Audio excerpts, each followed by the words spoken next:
everyday life. At work, we need transparent salaries and strong anti-harassment policies.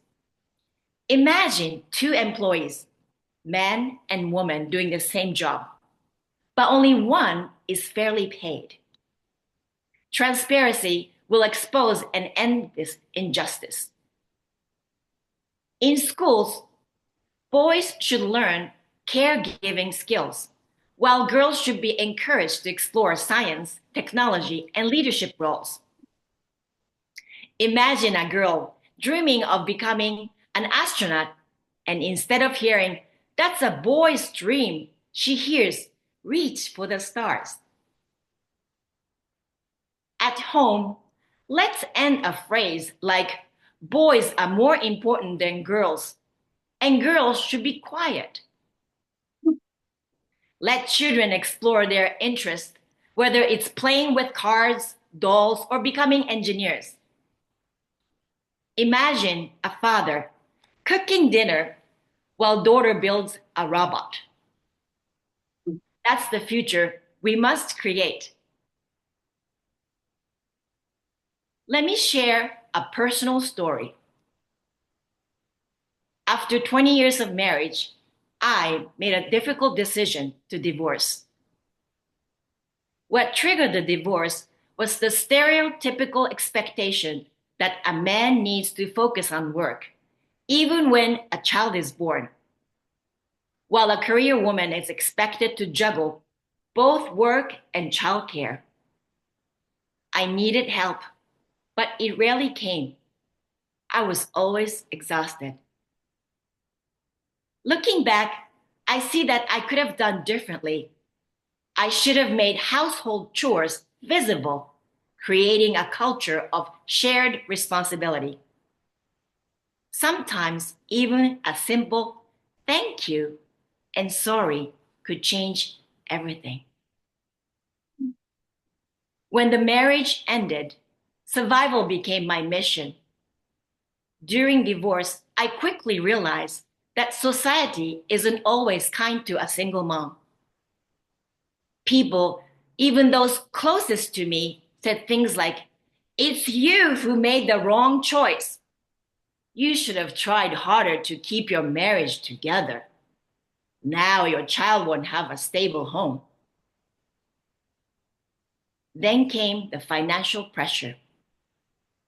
Suddenly, everything felt uncertain. Food, education, healthcare, every decision was about survival. It took me 10 years to rebuild my stability, 10 years of hard work, sacrifices, and proving to myself that I can stand on my own. But the real victim? My daughter. She was caught in the middle, absorbing the stress, feeling the weight of decisions she had no part in making. Children become silent victims in divorces. But my daughter rose above it. Now she's determined to become a businesswoman and forge her own success. We even joke about how we are both like koalas because of our flat noses. Team Koala is our mantra, and we believe that our success can inspire success in others. My greatest hope? That one day, my ex-husband, my daughter, and I can share a meal and celebrate how far we have come. Ladies and gentlemen, at the heart of this issue lies a very simple truth. What's good for a woman is good for society as a whole. A bird cannot fly with just one wing. A society cannot thrive when half of its people are held back. When women are supported, families thrive. When women succeed, communities prosper. When women are empowered, entire nations grow strong together. And change starts at home. The founder of my alma mater, Sister Madeleine Sophie from Sacred Heart, built schools during the French Revolution because she believed that women must be raised as change makers. When woman thrives, society thrives.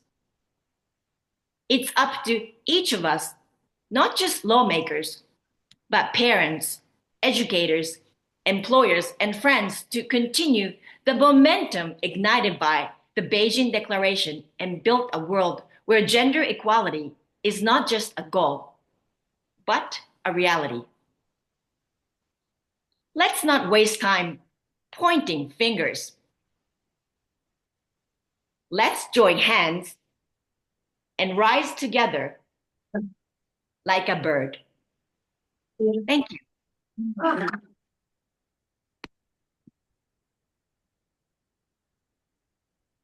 Well, thank you so much, Maki. I don't want to dilute your powerful speech. I want to call upon Beatrice to introduce the next speaker.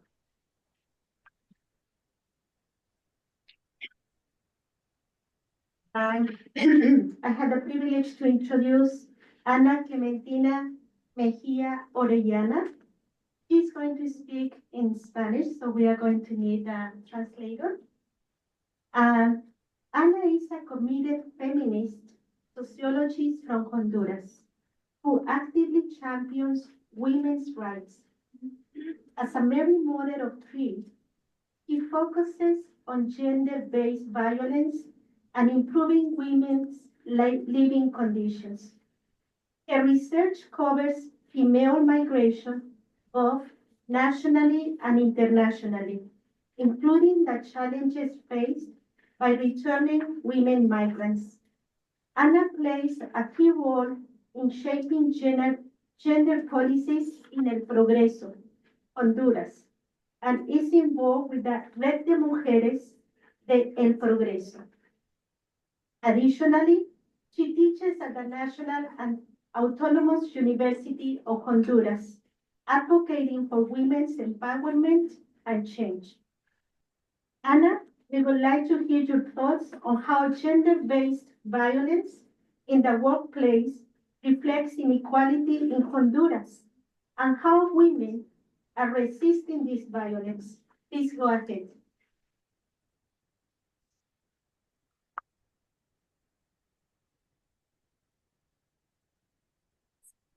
Muchas, muchas gracias. Buenos días. Mi nombre, pues, Ana Mejía, de Honduras. Soy de la Red de Mujeres del Progreso, Honduras, y estoy muy feliz, pues, de estar aquí con ustedes.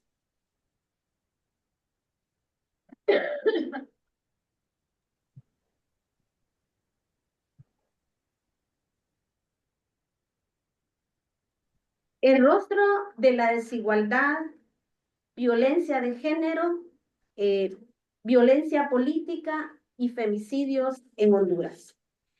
Esta mañana quiero comenzar contándoles una historia, la historia de Mariana. Mariana, una joven de 20 años, originaria de una comunidad rural, migró a la ciudad de San Pedro Sula en busca de oportunidades de empleo, educación, y escapar de la violencia que sufría a manos de su padre. Logró conseguir un trabajo en una empresa maquiladora, donde enfrentó serias dificultades de adaptación, violencia laboral, acoso sexual por parte de sus superiores y compañeros. Cansada de esta situación, Mariana decide unirse a un sindicato dentro de la empresa.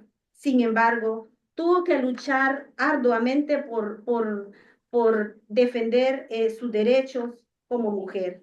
Sufrió mucha discriminación por parte de sus compañeros y superiores de la empresa. Después de 15 años de estar en una misma posición de trabajo, cumpliendo metas de producción, bajo el estrés que le provocaba el trabajo, desarrolló problemas musculoesqueléticos debido a los movimientos repetitivos. Cuando ya tenía más de 35 años de edad, se sentía agotada, enferma y sin poder seguir el ritmo exigido. La empresa la relegó hasta despedirla. Tras ser despedida, Mariana buscó integrarse a los movimientos de mujeres para continuar su lucha y se adentró a participar en la política partidaria. Sin embargo, Mariana nuevamente enfrentó los obstáculos de desigualdad de género dentro de su partido. Agobiada por la difícil situación económica del país y cansada de la violencia de género, se vio obligada a migrar fuera del país. En la actualidad, Mariana trabaja en el extranjero, llevando consigo el dolor de la pérdida de su hermana asesinada debido a la violencia que asola su país. Esta historia fue recopilada durante una investigación que hice sobre migración interna y migración internacional de las mujeres en San Pedro Sula en el año 2022. Ahora quiero hablarles sobre algunos datos sobre la violencia de género en Honduras. Según datos del Observatorio de Violencia Universitaria, en el 2024, la fuerza laboral remunerada en Honduras representa más del 40% del total, ¿verdad? Sin embargo, persiste un clima de desigualdad en los puestos de trabajo, acoso laboral y sexual, siguen siendo problemas muy presentes en los entornos. Por ejemplo, algunas mujeres para conseguir trabajo tienen que presentar pruebas de embarazo que no están embarazadas. Y si hay mujeres que están dentro de las empresas y están embarazadas, son discriminadas porque a veces no pueden cumplir las exigencias del sistema nacional e internacional. Aunque la creación de políticas que fortalecen la igualdad de género ha permitido que en los últimos años las mujeres tengan mayor acceso a trabajos remunerados, en un informe de gobierno en el año 2023 señala que al analizar esa masa salarial, las mujeres en el sector público representan el 60.16, mientras que en el sector privado apenas la participación es del 26.66. Por otro lado, los empleos domésticos representan el 93.50 de la fuerza laboral, algo que significa que pues el tema de lo doméstico sigue en manos de las mujeres. Si bien este análisis de la realidad de las mujeres tanto en los puestos de trabajo en el sector público como privado evidencia avances, pero se necesitan hacer investigaciones más profundas que reflejen las nuevas realidades de violencia que están viviendo las mujeres. Ahora hablando un poco sobre la violencia política, aunque en Honduras la legislación electoral permite la participación política de las mujeres, seguimos enfrentando una lucha constante, ya que los partidos políticos siguen siendo dominados por hombres, quienes negocian la preeminencia masculina para establecer, quedarse en los puestos de poder. Así lo menciona un funcionario público, que él dice que la ley electoral establece la obligación que las planillas queden integradas en 50% hombres y 50% mujeres. Sin embargo, en las corporaciones municipales y en las diputaciones y los regidores, los hombres se garantizan que las 5 primeras posiciones sean ocupadas por hombres y las otras 5 por mujeres. Y que al final quien prevalece a la hora de hacer los conteos siempre siguen siendo los hombres que siguen dominando tanto los puestos públicos. La violencia política basada en género se intensifica más cuando se dan los procesos electorales, cuestión que se vivió el día de ayer, que hubieron elecciones internas. Pero hay un estudio en el año 2023 que plantea que alrededor del 75% de las mujeres políticas han experimentado lo que es la violencia de género, ¿verdad? Han sido objeto de discriminación, cuestionamientos, acosos, tanto sexual, que muchas veces lleva a las mujeres a renunciar a seguir sus carreras políticas. Por otro lado, las mujeres que logran estar en cargos públicos son obligadas a tomar posturas machistas y patriarcales en los espacios, ¿verdad? Así lo menciona un estudio en el año 2021, cuando se eligió la primera presidenta en Honduras, doña Xiomara Castro, la actual presidenta.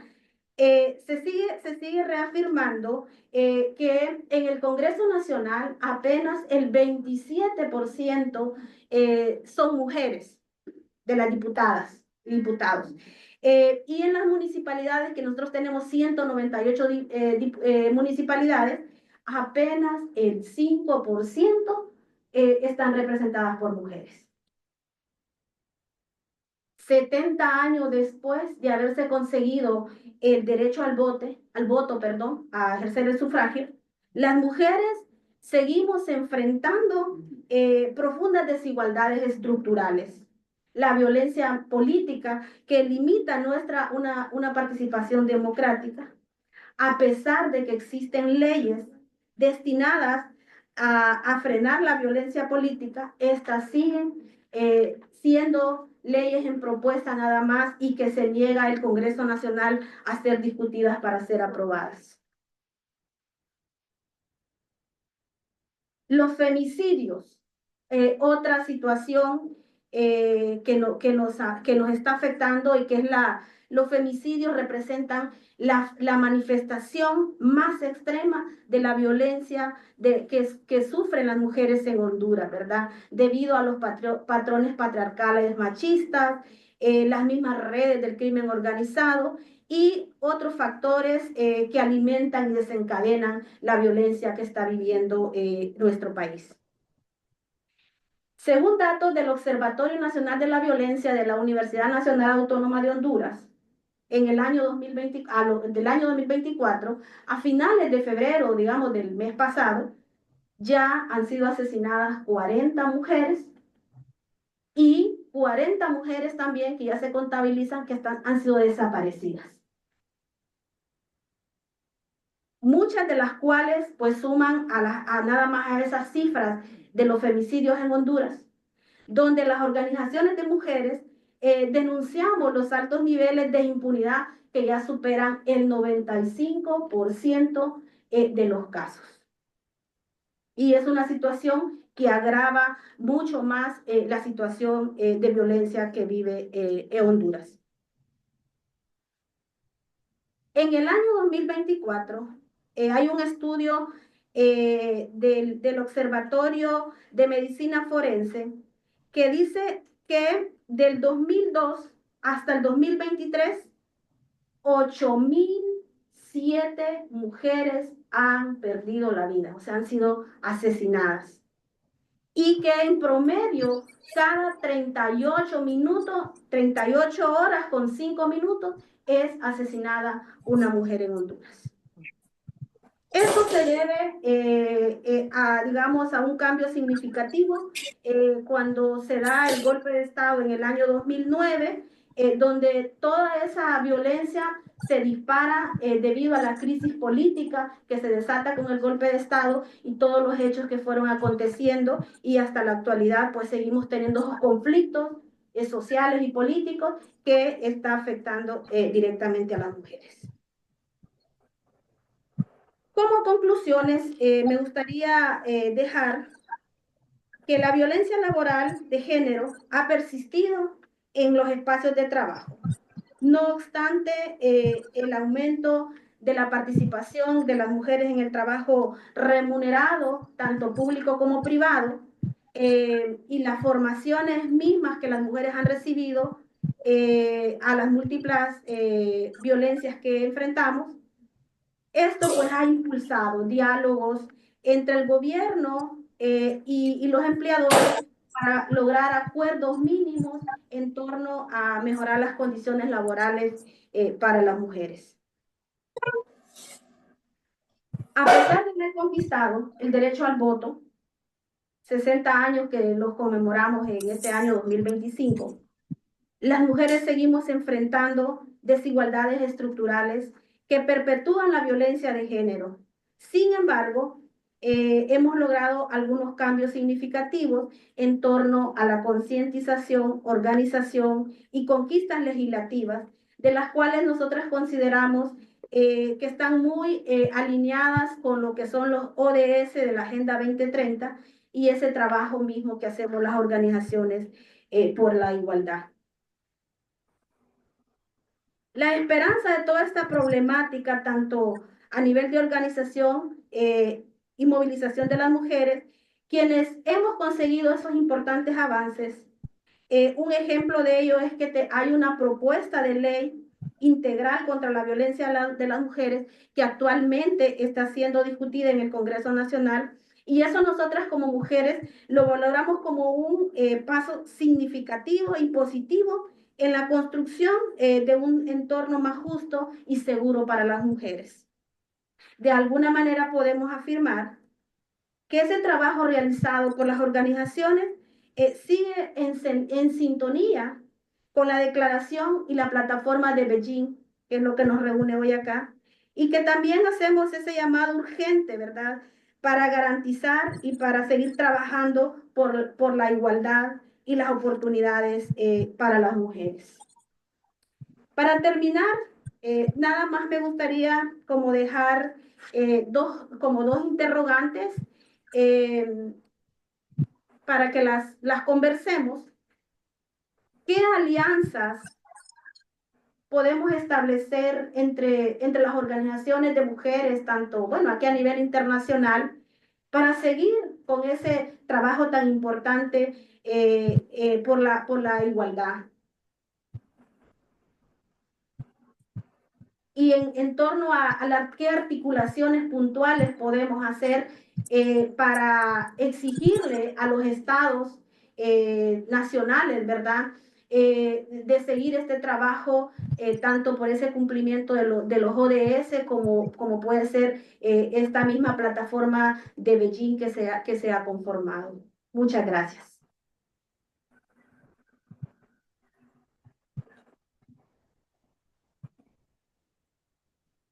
Gracias, Ana.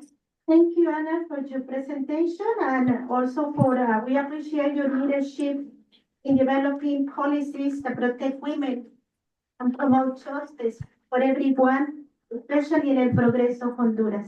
And we are going to continue with our next speaker.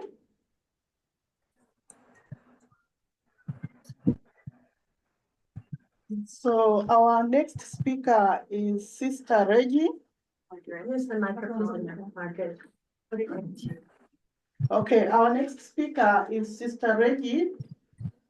She is Reggie Augustine, born in Kottayam, District, Kerala, India. Has been a sister of the medical mission since 1996. She holds a bachelor's degree in social work, a bachelor's degree in law and political science, a teacher training course, and a diploma in family counseling. She has been a lawyer since 2007 a former member of the Juvenile Justice Board for 6 years, and a legal counselor for domestic violence cases for 5 years, appointed by the Social Justice Board of the Government of Kerala. Currently, she serves as the Secretary of VISWAS, the Information, Awareness, Wellness, and Assistance Society for the Victims, Regional Coordinator of Religious Women Working Against Human Trafficking, Talitha Kum Network, a member of the International Committee for the Protection of Women Against Sexual Harassment in the Workplace, and the Gender and Human Rights Coordinator and Legal Consultant for Achna Women's Center in Kottayam.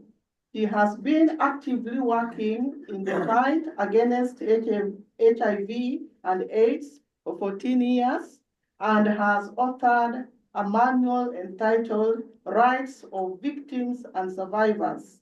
She is currently in New York for a 4-month internship program at the UN Office of the Sisters of Medical Mission. So welcome, Reggie.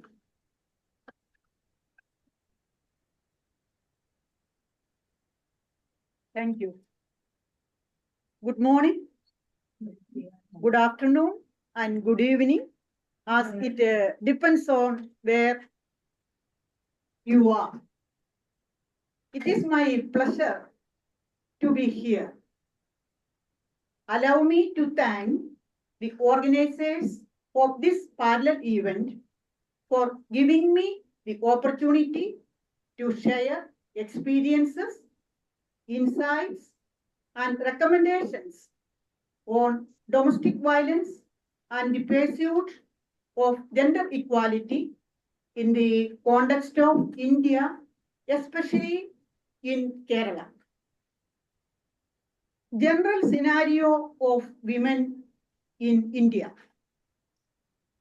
Domestic violence is a significant problem in India with devastating physical and mental health effects on women, contributing negatively to national and social health. Rooted in social, cultural, and economic factors, domestic violence manifests itself in various forms of abuse, including physical, economic factors, and sexual abuse. India has given equal status to women under its constitution. Article 15.3 states that state may take special profession for women. Consequently, the Indian government has taken some steps to address domestic violence, including passing the Protection of Women from Domestic Violence Act in 2005, but implementation has been inconsistent. The National Crime Records Bureau showed that a crime was recorded against women every 3 minutes. Every hour, at least 2 women are sexually assaulted, and every 6 hours, a young married woman is beaten to death, burned, or driven to suicide. An analysis of domestic violence in Kerala.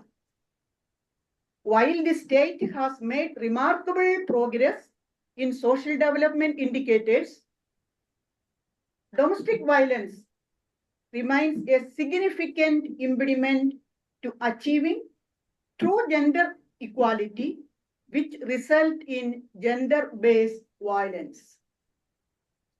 a study conducted by Center for Women's Studies and Development and the Research Institute of Rajagiri College revealed that 27% of victims of domestic violence are physically attacked very frequently and 17% daily.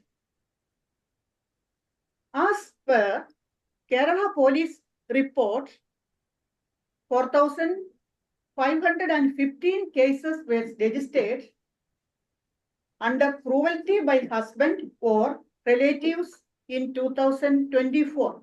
It is only a registered cases. In many cases, women are seen as inferior to men and are expected to be subservient to their husband and other male family members. Society encourages husbands to exercise their rights to dominate and control wives. This mentality leads to a sense of entitlement and control over women. Women who experience domestic violence are often blamed for their own abuse and are told to tolerate it for the sake of their families and marriages. Domestic violence also occurs between other family members, including mothers and sons, fathers and children, siblings and in-laws, which can have a profound impact on the children. The role of NGOs. On this slide, there are names of and government agency that I work with in providing support to women and children.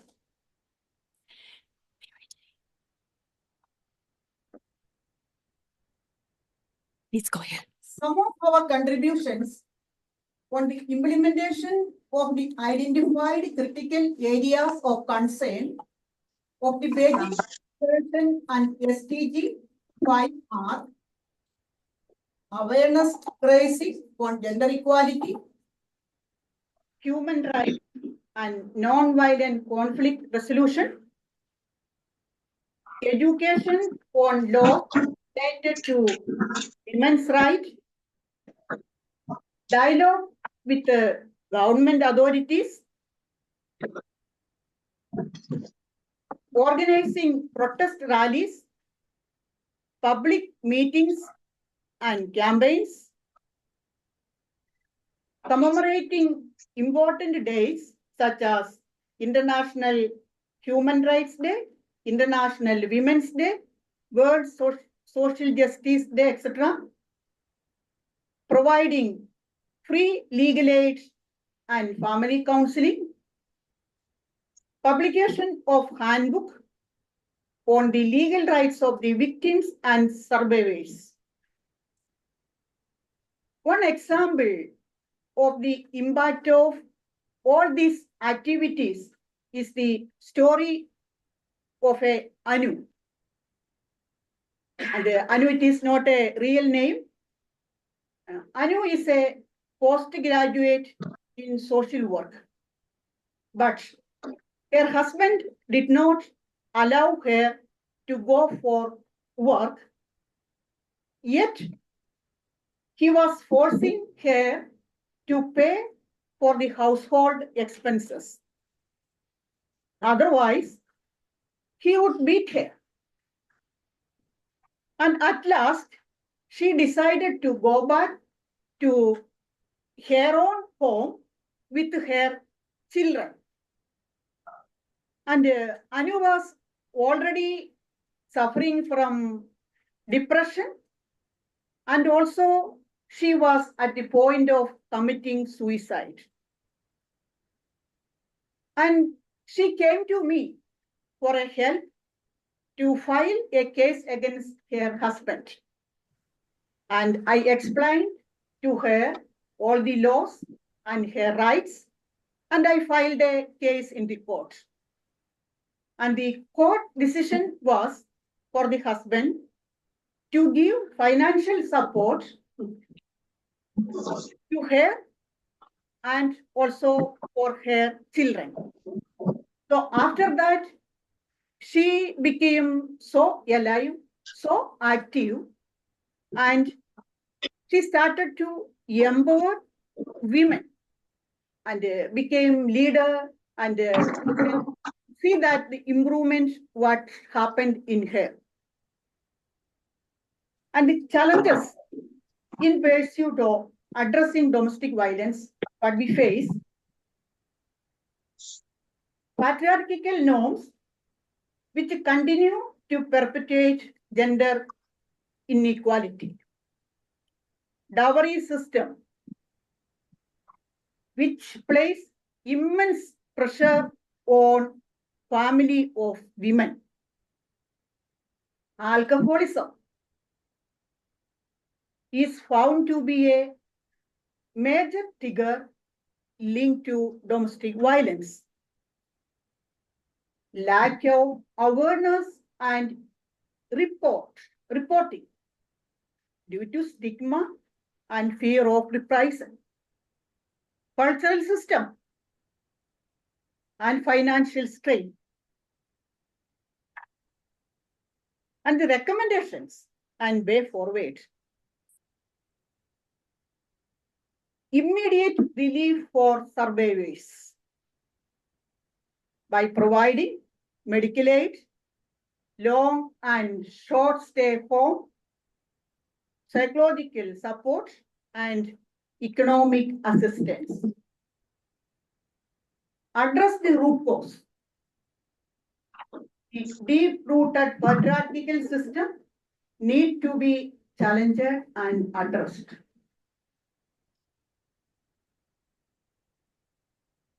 Address implementation gap. Enforcement mechanism needs to be strengthened. Promote gender-sensitive education and campaigns. Increase access of women in decision-making at all levels. Appointment of a commission to monitor and evaluate gender-based violence in different states. Evidence-based data collection and research to inform policy making. So conclusion. The journey of liberation of women has crossed many milestones, but they still suffer. Empowering women and stopping violence against them can help the society grow and develop at a faster pace, thereby definitely redesigning the world. Everyone can take action to achieve a world of equality. A gender equal world is within our reach if we choose it. Achieving gender equality is not just a goal, it is a right, and it is necessity for a just and equitable society. So I thank you all for your time and your interest in this critical issue of domestic violence and the pursuit of gender equality. Once again, thank you. So thank you very much, Sister Reggie, for those life experiences, powerful life experiences. And now I take the opportunity to request Sister Beatrice to introduce the last speaker. Thank you. And I am pleased and very honored to introduce Dr. Pat McDonald. Dr. Pat is an accomplished consultant, engaging workshop presenter, and author with extensive experience in community mental health, private practice, and higher education. From 1990 to 2024, she taught a variety of courses, such as business ethics, clinical mental health, cultural diversity, education leadership, and psychology at renowned institutions like A.T. Still University and Central Michigan University, among others. Many of her courses were delivered online to accommodate students, including active military personnel. In addition to teaching, Pat provides impactful seminars for businesses, churches, hospitals, and mental health agencies. She is the author of several books, including Forgiveness, Shift, Systems, Ideas, Faith, Think, and Anger and Forgiveness. Her remarkable journey has taken her to 23 countries. To know more about her, we also have the bios on our pamphlets. And so now we are really happy to invite Dr. Pat. We are eager to hear from you your reflection on how empowered women empower the world. So please go ahead. Thank you. Isn't it nice to know you're at the end? This topic is very powerful for all of us. And I just want to point out, when I was asked by Dusty to do this talk, I was excited, I was honored. And so I looked up Commission on the Status of Women, and I found out about what other people said about us. And then I looked up Commission on the Status of Men. And you know what I found? Nothing. They think they have it all. Just think about how much is said about half of the human race without our consent. So I'm just going to go through a few aspects here about the empowerment of women. It's up to us. And when we look at our past and people who have touched our lives, we have many wonderful examples. Our mothers, our grandmothers, our aunts, our sisters, our teachers, our friends. So embrace what you have, embrace what we have, because if not us, then who? And we are creating our future world, as my colleagues have stated so well. All of the issues that we know are not healthy, we want to move forward toward what we can be around empowerment of the human soul and of the human heart. And I want to say, look at your own soul and look at your own spirit. They're interconnected. And we have the power, empowerment of women. The first part of that is power. And take the first three letters, POW, right?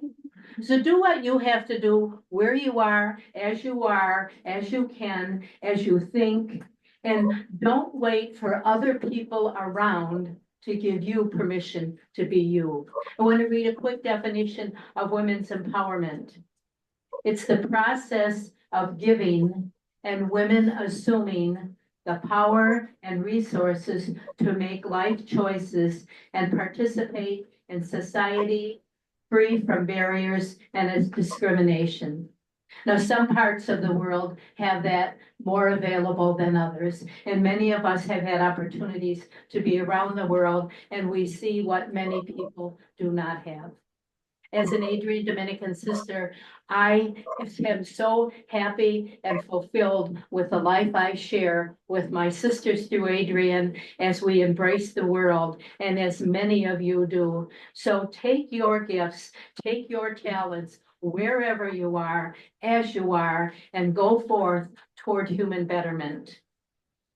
And a unique way to reflect on human empowerment is to seek truth, make peace, and reverence life. Women want and can govern their own being and reality in life. Women seek, women make, and women reverence truth and peace and life.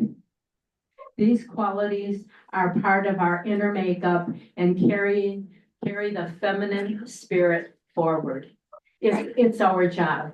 We can do it wherever we are, always and in all ways.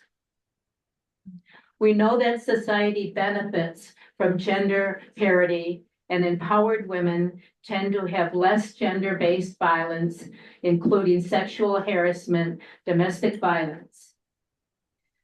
We have the ability to direct by how we live, to direct and be a role model for self-worth, the ability to choose our own choices, the right to influence social change for themselves and others. Positive relationships evolve, inclusivity surfaces, and deep respect and understanding become part of the loving creation all human beings are entitled to experience. Just because you are young or early on in your career doesn't mean you can't add significant value. Speak up, be confident, be curious, and be persistent.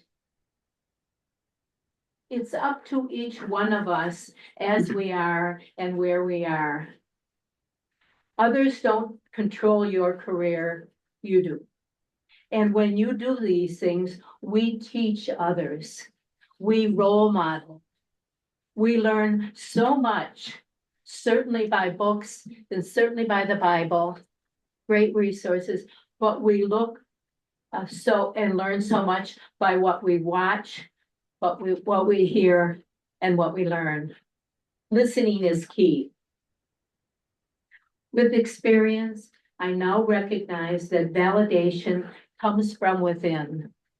We go with our head, our heart, and our gut. Listen to them very deeply, your head, your heart, and your gut. And if you don't feel, if your gut is affected, listen to what your gut is telling you. Listen very carefully because it's conveying. Women need to embrace self-promotion and self-advocacy. You know what? The male half of society has learned this very well. Let us then learn from them and be on par.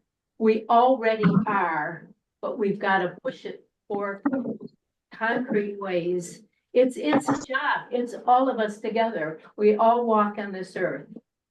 And as women need to learn not to compromise ourselves, we need to teach the children and understand that justice for children is the high ideal in a democracy.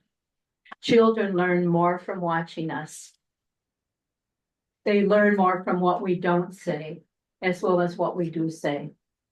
They learn from what we don't do, as well as what we do do. Amanda Gorman, the great poet laureate, said, "For there is always light, if only we're brave enough to see it. If only we're brave enough to be it." So let's take some of these wonderful new young ways of thinking, and she made a phenomenal impact when she was introducing our last president. And also, I want to emphasize what Michelle Obama said. We can reflect on her important words, and her wisdom and understanding emphasizes that success is about the difference you make. Failure is part of growth. And she says, don't underestimate your importance. So just I want to go through a few little phrases that we can internalize and for women to reflect upon, and we teach when we do this. Think about my body, myself. The future is female. Equal rights are not special rights. Women are creators of society. And an expanding mind is a life-giving gift for all. Think we are in this room and on the listening audience from around the world, and we're all about the same thing, my friends. We're on a journey together. It's you and me together. You want to join the party? You want to get on the parade? It's our turn. So empowered women empower the world. Empowered women empower the world. So we say, I am, I can, I will, I do. And we start from where we are. We start with progress and move toward the best ourselves we can be.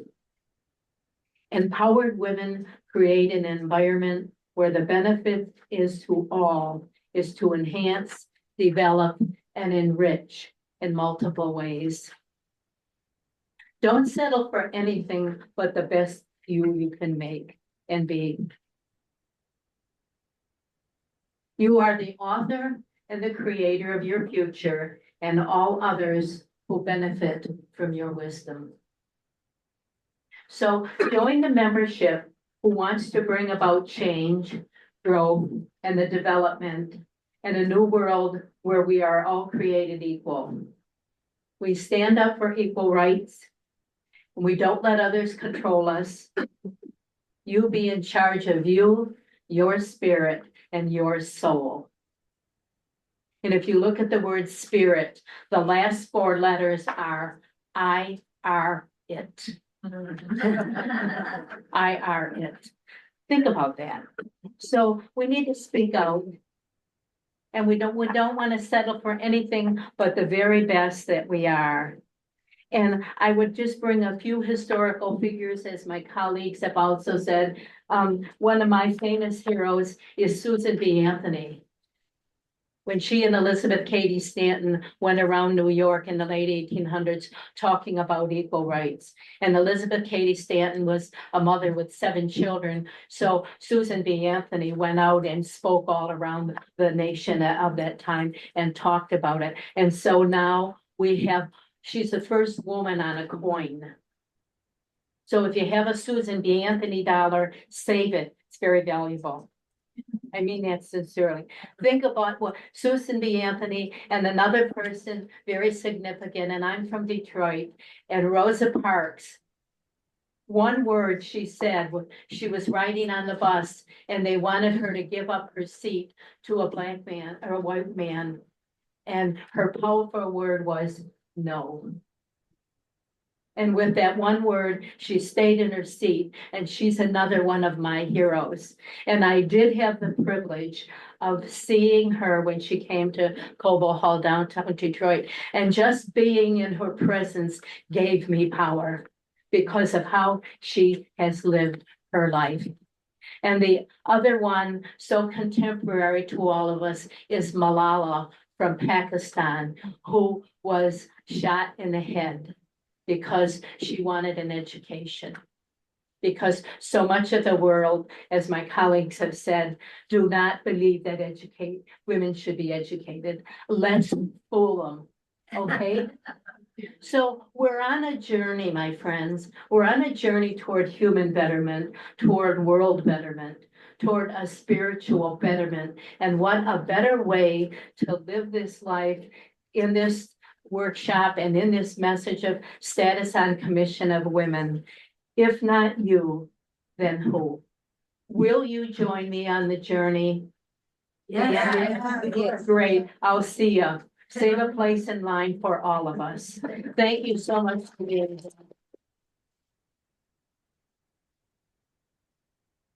Thank you, Dr. Pat. We are going to follow you for sure. And now we are going to continue with Margaret. So thank you, our speakers. And now we open the session for very few questions because of time. Maybe 2 questions from people in the room and those online. So any person with a question, please comment or a comment. We cannot bring that one. Would you mind to come? Oh, because they can hear that. Okay. Ah, yes, please.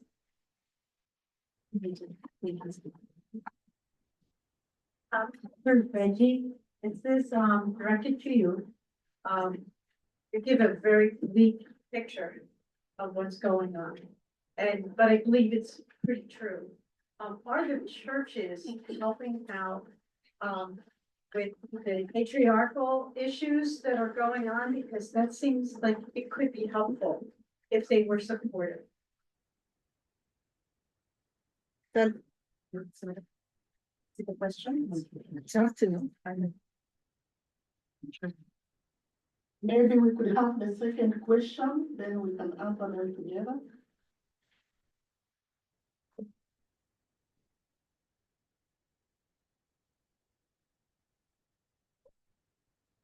My question is related because we're all here connected to religious affiliations. And a huge problem is the patriarchal structure of the church. As a Catholic, and I am affiliated with Medical Mission Sisters as an associate, and I have a very difficult time wanting to fully engage because it's very painful for me to go to mass all the time. That's it. So I know that that's not a question, but I guess the question is, how do we encounter that?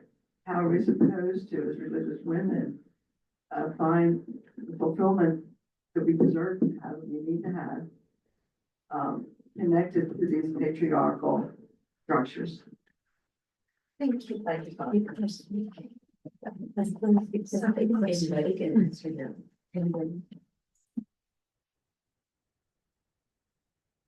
first question, my answer is that the church too seems to be so patriarchal attitude.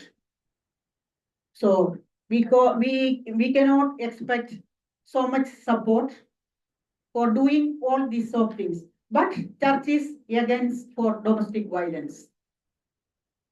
Because they also suffer so much broken families. There are many broken families because of domestic violence. And we can see that the number of divorces are coming up, I think in Kerala, in India. When we go to the different courts, we can see the family courts are congested with the petitioners. So I feel pity about it. I feel sorry about it. I feel sad about it. Because we know the victims are the children. So I always feel that for religious as well as lay people to have a good family, peaceful family is the basic root of any society. Thank you. I would concur with what was said. And when I was 12 years old, I was sitting in my living room with my mother on the couch. We were just talking, and she said something about, Kat, what would you want to be when you grow up? And I said, well, maybe a policewoman or a teacher. And she said, whatever you want to do, you can be. Study and make it happen. I was 12 years old, and I'm not 12 anymore, but I still remember the wisdom of that. And I asked that we look at the word peace. We all want peace. And the last 3 letters are ACE, and that's the top card.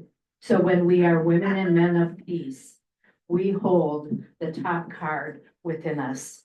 Same thing with the word grace. It ends in ACE. Be women and men of grace and peace.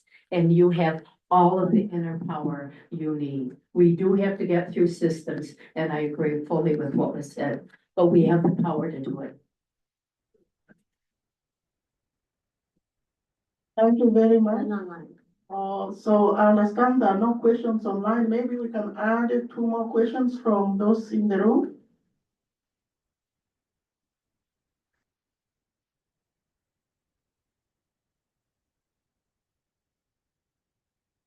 I'm going to speak in English. I am Honduran and I am very happy to meet Anna. Close your microphone closer. Ana Clementina, thank you for your sharing. And I am pretty sure that you are going to understand my English. Okay, your question were very good, thank you very much, because remind us in the position or place that we are as a team. We are called to build bridges among women here and around the world. How to let the governors know that we are aware of the situation of oppression of women. Here in New York, every year we have a high level political forum. That is a very good opportunity to gather, to see what is going to be the voluntary report, national report, what is missing, how we could raise our voice in favor of the women. That's why last year, Honduras gave the report. Of course, the report was very good. They didn't speak about the violence. They didn't speak about the last years, 8,000 women were killed. That is a big gap.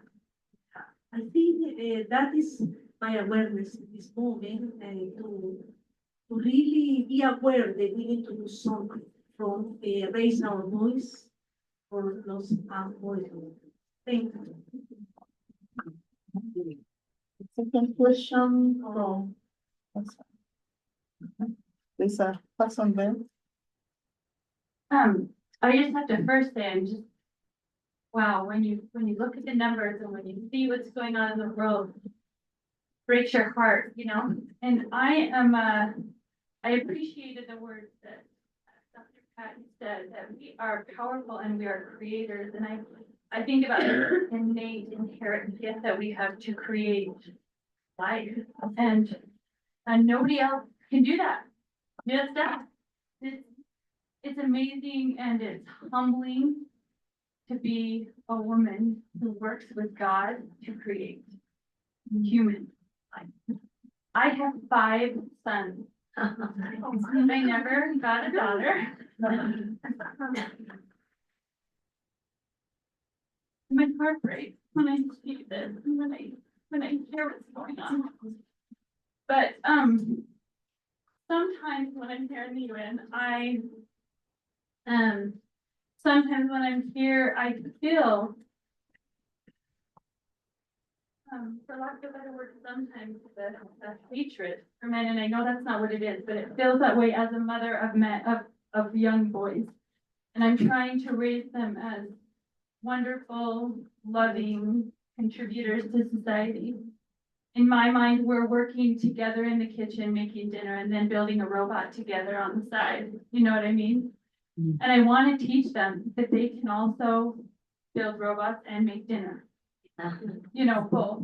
But I think that sometimes not just one or the other, we get into that mix where we become like them if we're not careful by squashing them. And as a mother of boys, I want to make sure that I'm not squashing, I'm building, loving, I'm also standing and being powerful. I'm so grateful. I have a wonderful husband who supports me in coming to this conference, so I'm so grateful for that.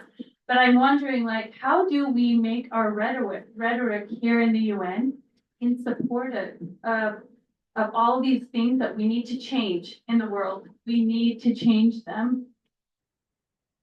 but also to make sure that we, I think love and building is what's going to change them too, more than, stepping on them in that way, these men. And so that's kind of my question here as a woman of faith and a builder of family and motherhood and, those things would to add to that. So anyway, that's my.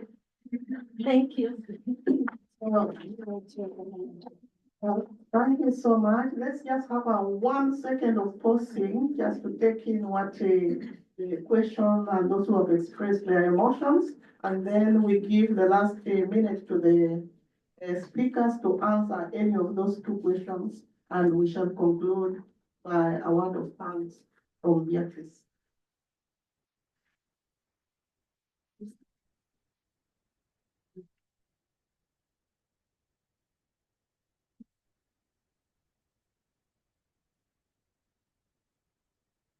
Muchas gracias por las preguntas.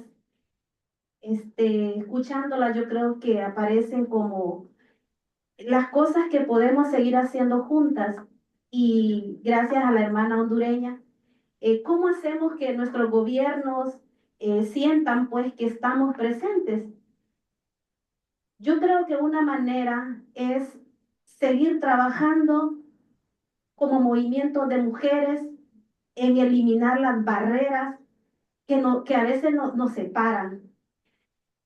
Yo creo que tenemos que trabajar en las interseccionalidades de las mujeres, que todas las mujeres, independientemente de nuestro color, de nuestros contextos, somos iguales. Hay una campaña ahorita en América Latina para hacer frente a las violencias contra las mujeres, que cuando una mujer esté en riesgo, nada más tenemos que agarrarlos de las manos y llevarlas a un lugar seguro y escucharlas sin importar de dónde sean. Y es una campaña que está dando, yo creo, mucho para apoyarnos como mujeres. Y creo que sí tenemos que seguir trabajando por ese empoderamiento de mujeres. Y yo creo que estos espacios son para eso. Muchas gracias. Margaret, nothing is like this. So is any one of us want to respond to anything, or we give it to Maggie? Okay, so we give Maggie the chance to respond. I just wanted to thank everybody for this amazing conversations we have. I was especially inspired by Dr. McDonald's word about everything starts from within. Today I mentioned about the importance of starting from home, but I think Dr. McDonald was right. It starts from within us. Unfortunately, there's so much of an injustice in this world. Even right now, I'm feeling some. But if we can somehow stand up for ourselves and be the voice that we can, and believe that every conduct, every words can inspire others or make a little change. Maybe we cannot complete everything all at once, but making a progress little by little can add to a big change, I think. So thank you.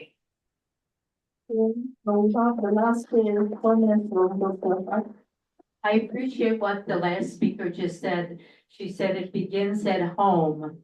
And the last 2 letters of home is M-E. Me.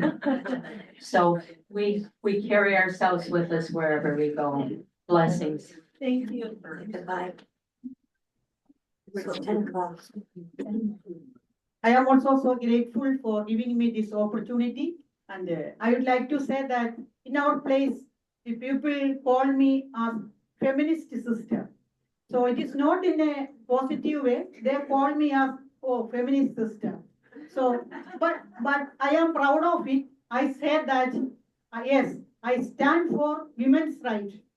So what is they meant is that feminist means different way. So I am so proud of to say that I am a feminist, and you all should be feminist. That means you have to, and we have to stand for our own right. We have to claim our rights. Thank you so much. Thank you. Now I call upon Beatrice to give closing remarks.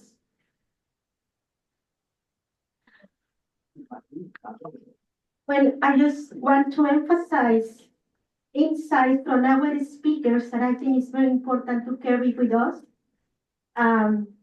That also they are urging us for action for justice and gender equality. Dr. Hack's insights. Women want and can confirm their own being and reality in life. Sister Reggie, achieving gender equality is not just a goal, it is a right and it is a necessity for just and equitable society. Mackie's insight, laws alone don't change society. Real change requires education, cultural shifts, and courageous action. Anna's insight, the hope in the face of gender violence in the workplace lies in the high level of organization and mobilization of women. So thank you all of you. And on behalf of the Dominican Leadership Conference, the Missionary Medical Sisters, the Religious of the Society of the Sacred Heart, and the School Sisters of Notre Dame, I would like to express our deepest gratitude to our speakers, Anna, Mackie, Pat, and Reggie, who are courageous women and women of hope. Also, thank you to all the participants joining us both at the Church Center and online. I would like to extend our special gratitude to our translator, Apolline. And thank you for all you who are facilitating this important discussion. We hope that your experience at CSW 69 is both engaging and fruitful. Thank you so much. Have a beautiful week.